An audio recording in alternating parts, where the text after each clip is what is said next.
Hey guys, welcome to day 4. I am happy that a lot of you are actually trying the tutorials, and today is very simple again. So it's a banana that we are painting. This is all under 15 minutes. You don't have to spend a lot of time in creating this. We start by a simple sketch of banana, and don't worry if your sketch is not coming out perfect at the first go. It happens with me as well, as you can see, so that's perfectly okay. Try to take your time, watch the sketch that I have given you, and try to do it on your own pace.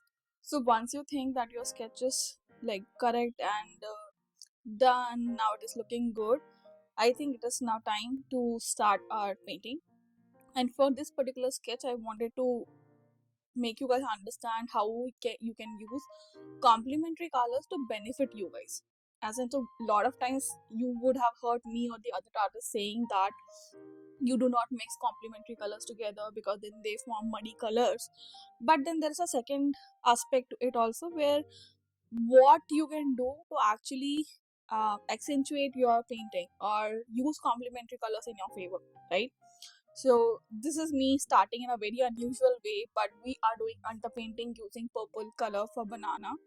Now purple is a complementary color to yellow, and banana is actually yellow color, but when I do this purple and I mix yellow with it, basic color mixing study or color theory.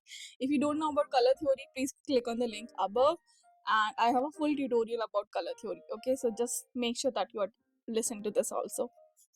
Okay, so I'm doing purple color only on the areas where I want darker shadows. Okay, so my purple painting underneath is nothing but a darker shadow for the banana base. Okay, so wherever I think there has to be shadow or the darker parts of the yellow, and I'm putting this purple there, which is at the bottom of the banana base. Okay, even this color will go in our shadows also.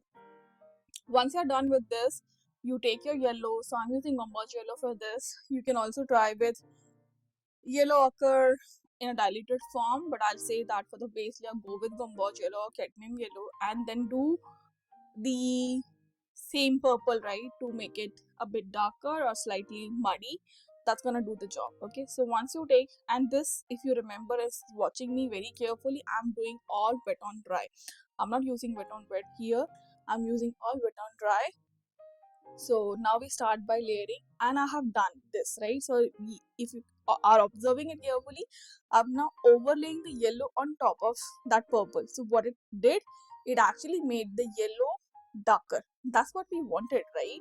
Instead of directly painting with browns, you can try to use this method also, where you actually use complementary colors in your own favor. Okay, this is a game changer, and I have lot more tutorials coming your way using this simple technique.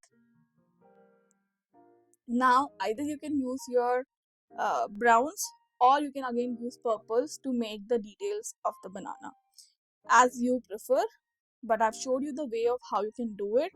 Now it's up to you if you want to make your, so I am also showing the other way also here, right? I'm also using this burnt umber, actually I think burnt umber paint spray to make some darker shapes. And then we also will be doing some detailing, so there are like scratches, dots, and a lot of stuff in the banana that we also have to do. So yeah, so like we do base color, it is always very good to use complementary colors to put on detail. See, ultimately we wanted to use a shade of brown only, right? And then yellow and purple when mixed actually create a shade of brown. So why not use that color naturally to your favor? Okay, that's what I did.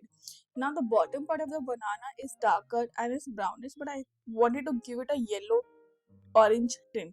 Okay, so what I'm thinking about is, I think we should do a wash at the base of the banana, which is slightly orangish or maybe burnt cyanish, something like that. Okay, and if your details are not good and you want to add more details, go ahead, add more darker values to your banana if you feel they are not enough. Okay, and then bottom layer has to be like more darker, so either you can go for another layer of purple at the bottom, or you can use orange or burnt sienna for this time, like the second pass on that shadow. Okay, Both are fine. It's like artist choice. Nothing is wrong or right here.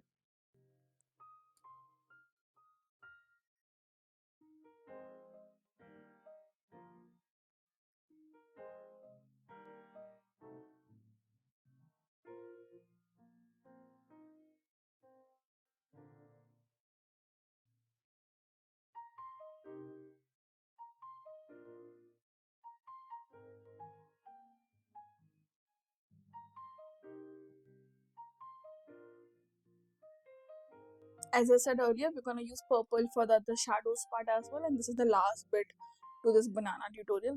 Where we are actually painting the shadow. So banana is basically kept on the table or somewhere, right? And then it is casting shadows on that surface. So we are plan just doing that shadow so it doesn't look like the banana is up in the air, right? It has to have a base, and that's what we are trying to give it, like a base using this purple shade.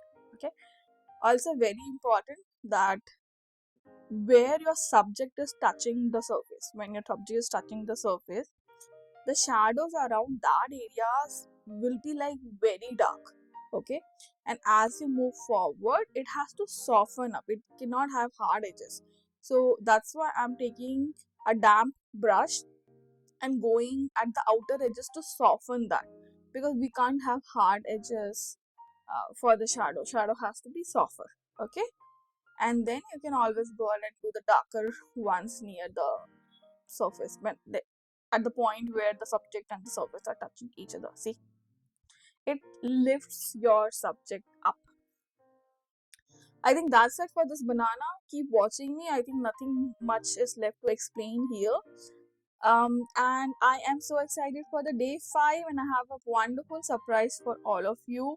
So please make sure that you complete everything, and I'll be sharing the surprise and the tutorial for the final day tomorrow. So stay tuned, and I'll catch you guys. Bye bye.